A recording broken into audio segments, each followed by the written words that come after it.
This episode of The Dog Show features Bethany Wilson. Bethany is the founder and head trainer of Ruff Beginnings Rehab, a full-service dog training facility based in Los Angeles, California. Ruff Beginnings provides owners with guidance, homework, schedules, and aftercare, as well as an expansive range of online training videos. In the interview, we talk about why some dogs are anxious when riding in cars, and how you can calm your dog's car anxiety. Bethany, welcome to The Dog Show today. Thanks for coming on once again. Thank you for having me again. For people that are unfamiliar, you've been on the show several times now. The first one was back in episode 19. And we actually spoke a lot about dog anxiety in that episode. And we're going to dive a bit deeper today on car anxiety specifically. So for anyone that's watched that episode, they're probably going to get a lot of value out of this one as well. But why are dogs anxious when they're riding in cars? It could be from a number of reasons. It could be a bad experience. This is kind of a funny one that I get people who roll their eyes at me for this one all the time, but I don't care. It's incredibly true. People who are rough drivers, hard on the brakes, hard on the acceleration, hard on the turns. This is not Fast and Furious, people. Like, drive slower. And that really is a big factor that I've found with dogs that are anxious or dogs that get car sickness. That would be the biggest thing. Because here's the thing: dogs only need one moment to imprint how they feel about the car, and then that's how they feel all the time. Even if they were fine before, they could just go for a trip somewhere with your dog walker, and she drives like some 16-year-old maniac, and then it could trigger something pretty severely. Another thing I've seen is puppies. Puppies will have car anxiety because their intercrystals in their ear, they're not solidified yet. I think it's the same with us. So they get car sickness really easily. And so if that's not worked on as a puppy, they'll carry that as they get older. That's kind of like the reason that humans get vertigo and stuff, right? The crystals in the ear. Yeah. Yeah. Mm-hmm. Yes, exactly. I've had that before. It's a horrible experience, vertigo. My husband's had it before. I thought it was a joke. So did I. I never thought it was a real thing until I had it myself. I know. It was like 4 years into us being together, and he just like stumbles into the wall, and he's like, "I think I got vertigo. I haven't had it in a while." I'm like, "Whatever, that's made up. What are you doing?" But no, yeah, it's a real thing, and the dogs have that similar sensation because if you think about, they like to look out the window, and all this stuff is going on around them. So some of the tips for that specifically, besides the Dramamine, is which you can give dogs. I don't know the proper dosage, so I'm not even going to try, but you can talk to your vet for that. But you have two options to teach them how to face forward, even like preferably you want them to down in the back seat. But if they get up, you want to have someone help them face forward. One of my dogs learned how to do this by default. He just learned that he felt better if he faced forward. I didn't teach him how to do that. But I know that that's one aspect of it. The other aspect of it is if you can, you fit a crate in your car and you cover the crate. Okay. So that way, when they look up and around, they're just seeing black. They don't see the whoosh of the sides. So that's another thing that can help with it. But basically with car anxiety, I really hope that if anybody out there is dealing with severe car anxiety with their dog, that they do listen to the other podcast and any other podcast of someone talking about dog anxiety, just because nothing lives in a vacuum. There's usually other things a dog needs to work on anxiety wise. And if you just try to tackle the biggest one, like the car, it's not going to work. It's not going to be enough. It's going to feel like you're constantly hitting a wall. And so we do this with all the dogs that come through my program. But one of the things I love to do is I love to go, I guess I could just buy one of these, but I love to go to Home Depot or Lowe's, which most of them allow dogs, not all of them, but most of them allow dogs. And on a slow day, they have all those carts lined up that people put wood on, and they're a little uneven and a little unsteady. And I teach them to hop on and off, no big deal. Hop on, hop off, hop on, hop off. And then I'll move them a little bit. Once they're good at that, I'll have them hop on, do a sit and a down, And then I'll just move it around a little bit. They're like, whoa, and they hop off, get back on, move it a little bit. And I'll just build on their tolerance and their threshold for that. So I would just challenge anybody that if you can't come up with something like that to do with your dog, you could do a rocking chair. There's a few things you could do. If you can't think of something like that to work on with your dog, on anxiety, on a lower level, it's not fair to like demand a down in the back seat of your car. Like you have to work on other lower levels of anxiety, that they don't want to do something and then they overcome it. They're like, well, that's not so bad. And then you go to Lowe's and do it again, and it's so much easier. And then by the third or fourth time, they know what they're there for and they hop on and hop off like it's no big deal. That builds confidence, and it puts you in a position, again, back to the leadership role. I know I sound like a broken record anytime anybody listens to me, but it puts you in this position to have been a part of working your dog through low level anxiety. So if you're not associated with working your dog through low level anxiety, why would they listen to you for something more intense, like the backseat of a car telling them to lay down, And so, I mean, I definitely want people to work on this in the car, of course, and I have some more car related tips, but I just want to make sure to be super clear that you can't just do that.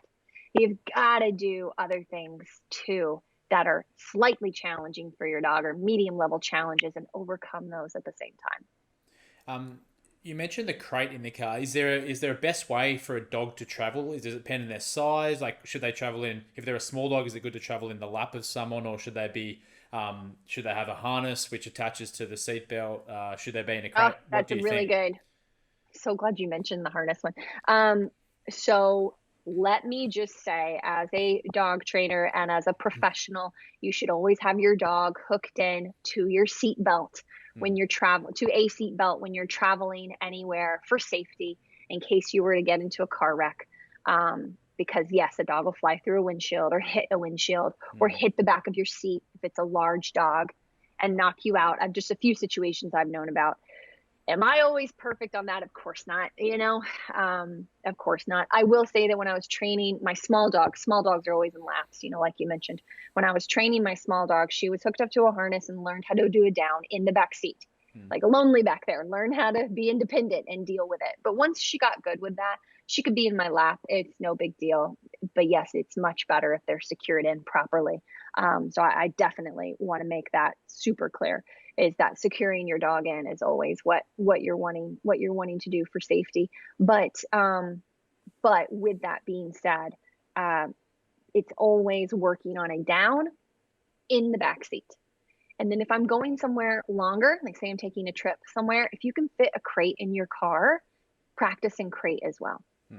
If you've worked on anxiety in car a million different ways, you've worked with trainers, you're listening to this podcast for one little sliver of maybe something you haven't already done, try the crate and cover the crate fully. That would be the next thing, that I would try. But I also just can't emphasize enough. You got to drive like grandma, well, not my grandma. She's a maniac. But you got to drive like the stereotypical grandma, which is so slow to stop and so slow to speed up, and easy turns where people are honking at you behind them. You got to do that to help your dog, because that's a lot of it. I've actually played around with this with a few dogs I've worked with recently. We had a string of car anxiety. Once they got better, I was like, let me just see if I do a more sudden stop at the stop sign. And they're immediately, that breathing comes back. So yeah, it's like, come on, drive slow, people. And so that's one of them. Even the type of car makes a difference. So I have a Subaru now, and then even before that, I had a really old Hyundai. It wasn't too bad, but I've noticed some people's older vehicles, we have a really old Prius, and it's just kind of clunky sounding and loud. The dogs do better in my Subaru than they do, or my dog with car anxiety does better in the Subaru than in the Prius. So that is even a factor. If you have a big truck, all those things, how bumpy it is, all of that is going to factor in. So you mentioned the panting as a symptom of car anxiety. Are there any other symptoms that owners maybe just overlook as a symptom of anxiety? Panting, drooling, pacing. Hmm. So let's say your dog is pacing really bad and you're like, my dog won't lay down in the car. I don't understand why. And so you're like, well, Bethany said my dog needs to lay down in the back seat. So we're going to do that. And then you start holding your dog accountable for the down. And then you start to see worse behaviors. Then you might start to see drooling, whereas before you never did. Hmm. But that's because you're not allowing them to pace. And you didn't realize they're not just excited to go to the park, they're anxious in the car. So those can be some little things. Once you start to apply rules and boundaries to things, you can see other stuff pop out you didn't see before because they're trying to hold themselves accountable. So they'll express that adrenaline in different ways. That's one way. But for me, it's like I like to have a pressure on, pressure off kind of attitude anytime I'm working with fear or aggression, even anything arousal based. And anxiety and fear is arousal. So I might just go to the car and just go in and out of it a bunch of times, like pause, and like open the car door. The dog needs to pause. So let me just walk through like what I call slow car patterning. So dog walks up on leash. I open the car door. Even if your dog hates the car, if they know they're going for a ride, they're very likely to bolt in the car. So don't let them. You open the car door, they have to sit. They have to look at an open door and wait for you to say to get in. So you pause, count to 3 in your head. Then say, hopper, placer, car, whatever you want to say. And then have them lay down. And then go to shut the door. Then go to open the door. They pop up right away. No, down. Shut the door again. Open it. They pop up right away. Down. Work them through that a few times where they're not so jumpy about the car door opening. Then grab the leash, have them pause, have them come out, turn around, do it again. Do that for 15 minutes. That's your training session. Rinse and repeat. You don't even go anywhere. Over and over and over again. You can also feed your dog in the car, but you're not going anywhere. It's just, hey, for the next week, you're only going to eat your meals in the car. And if you are so anxious just with not even going anywhere, but just the car itself, then you won't eat. I'm offering you food. It's not like I'm withholding food. I'm offering you the food and you're not eating. Well, then we'll try again this afternoon or tonight. And typically dogs can go 2-3 days without eating. It's no big deal. People, please don't freak out on me about that, but it's true. Dogs can go a few days without eating. Once you hit like the 3-4 day mark, you might want to sweeten the pot a little bit. Like, you can add chicken or something that's more, incentive in there. I wouldn't go more than that. I'd probably give in if it went more than that. But 90% of the dogs out there will eat by day 2, Yeah. And then you're tapping into a part of the brain to override their anxiety. So that's another one you can do. But yeah, anyway, it's like I might do 15 minutes once or twice a day, car patterning. We don't even go anywhere. And then we just go around the block, a couple times a week, no big deal. And so and then just to be clear, what I mean by pressure on and off is we go and do car patterning. Then we come inside for 5 hours or I go to work and then I come back. Then we go around the block. That's pressure on because we're actually going somewhere. But then the next time we go out to the car and they're thinking, oh God, we're going to go for a trip again. No, we're not. We're just going to pattern the car. We're not going anywhere. Don't worry, buddy. Just build confidence that way. And then a couple days later, around the block. So that's the pressure on and off. You really, really challenge them. But then you also do stuff to make it easy. Just like going to Lowe's and practicing the cart thing. Yeah. You got to practice other stuff to make it easy. But you got to add structure to everything. The only exception to the pause at the car door is a couple of times I've had dogs that refuse to get in the car. They just refuse. They're so bad. They won't even step in the car. Honestly, usually if I add structure, because that adds a leadership element. Sorry, keep talking. My dog just needs to go outside. No problem. Because I'm adding a structure element to it, which just means like walk up, pause at the open door, and then jump in when I say jump in. Most of the time, that's what they needed. But that doesn't always work. There's been a few cases where they're like, stop, fine, good. I didn't want to get in anyway. We'll do a pause. And so that's the only time where I'll I'll actually open both of the back car doors so they can see, because it looks so enclosed to them. So I'll open both of the back doors, and that lets them feel like they're not so constricted, like a crate or something, like, closed in, forced in. So I open those back 2 doors, and then I get a running start, and then I jump in with them. Woohoo! To like get over that hump, and then we go out the other side. Not the most comfortable or beautiful thing to watch, that's for sure, because I'm stumbling in the car with them. But it's not the most graceful thing in the world. But doing that 5-10 times to get them over that mental hump, following me in, is sometimes key. But then I always go back to stop, look at the open door, jump in. That way they're never bolting in or out of the car just because the car door is open. So I always go back to that. But there has been some dogs that have really benefited from a little bit of momentum and me jumping in, first, and them following behind me. So anyway, that's another thing you can do. If you got 2 people, you can have someone on the other side. But I've had dogs so bad that I'll take them around the block or just to another part of the neighborhood, stop for 10 minutes, do car patterning, calm them down, get back in the car, drive for 10 minutes, stop, turn the car off, car patterning, and that tends to really help too. Trying to think if there's anything else I can think of. I think that is about it. I think that when it comes to anxiety, you can't think that that's the only thing you need to work on. Well, my dog has car anxiety. I need to work on the car issue. It's like, well, how solid is your down if your neighbor walks by and says hi to you? Because if your dog isn't going to down, then it's going to be really hard to get them to down in the back seat when they start pacing because they're anxious. You know what I mean? So it's like your obedience in every situation, and the impulse, not obedience, I shouldn't say that, the dog's impulse control in all the other aspects of life bleeds into the car anxiety big time. So what it sounds like, if we look back to kind of the start of the podcast, you mentioned that maybe it was a trigger that had happened at some point in the car for the dog, but it also could just be related to other anxiety they have anyway, right? Yeah, absolutely. It's just anything, movement, anything where you're not in complete control. You got to understand, like, it doesn't come natural to them at all. Like the way that feels, like I get boat sickness. So if I couldn't I hate it too. I love to be out on the water, but my body doesn't love it. So if I couldn't rationalize, if I was a different type of animal where I didn't have the thought process of I'm getting sick because XYZ, I might panic too and pace around and act like a maniac because no one was showing me, how to deal with it.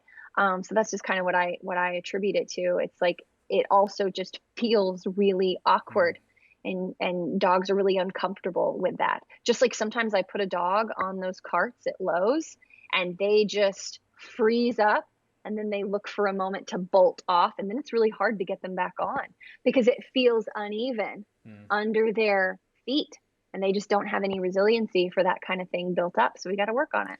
Every time you mention that, the Lowe's or Home Depot cart, all I can think of is this French bulldog I saw skateboarding on the other day on Facebook. I love that. Isn't it crazy? Like bullies, I always see the bullies, the bulldogs and the Frenchies doing the skateboarding with barely needing to teach them how to do it. Something comes natural to them for that. Isn't that funny? I guess they've got the low center of gravity, which might help a little bit with balance. Yeah, but it's funny. My French bulldog wouldn't do that, I don't think. Moving on the crate would probably be a step up for her. But anyway.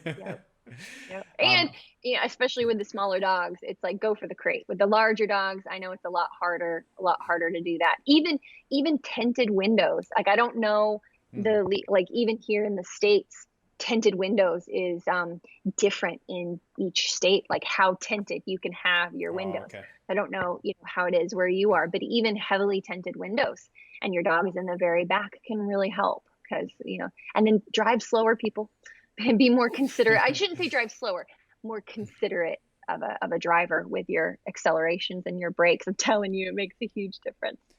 With all your training tips across anything, there's lots of tactics and things like that, but it's just a progressive thing, right? I mean, with the car anxiety thing, you're talking about slow little improvements, slow stimulation for the dog to try and get them used to it. And that sounds like quite a common narrative across all of your training. Yeah. And accountability. So a dog could be pacing in the back seat like a crazy animal. And as long as I've taught the dog in a way that I feel is considerate and they know the command, I'll correct them for not staying in the down. Hmm. That doesn't mean they're going to be less anxious. They still might drool and pant and maybe whine and get up again the next time we are at a stoplight or something. But I will absolutely hold them accountable for not doing the down. So that's one element. Once they're ready, that's one element of it. You have to have that accountability. That's suppressing emotion is what that's doing. So when you hold a dog accountable, they're not able to pace or feed that part of their brain through the pacing or whining. You're suppressing emotion. So I think that that's perfectly acceptable to do. Some trainers don't, and to each his own. But I think that's perfectly acceptable to do. However, then I accidentally get people who will suppress the behavior, but not work through anxiety on the back end. So even though I'm correcting dogs when I feel like they're ready, when they don't lay down because they want to see where they are because they're anxious, I'm also doing the car patterning. I'm also doing other things to build their confidence and build up their resiliency, walking on bleachers, jumping up on picnic tables, following my leash guidance, just anything I can do to build more resiliency and confidence on the back end. So it's like you just can't have one or the other. You can't just pick away at it for 5 years with just trying to build confidence. You can't just suppress emotion. You gotta have both, in my opinion. Great. Well, thanks once again, Bethany, for coming on the dog show. All of those tips about car anxiety were really helpful. And if people want to find out more, they should check out your videos on YouTube. I know there's a couple about car anxiety there, but also our previous interview, episode 19, was all about dog anxiety. So there's loads more information in there if anyone's struggling with it. Otherwise, check out Ruff Beginnings Rehab and maybe ask for some help. Yes, thank you so much. Great. It was my pleasure. Well, have a good afternoon. You too.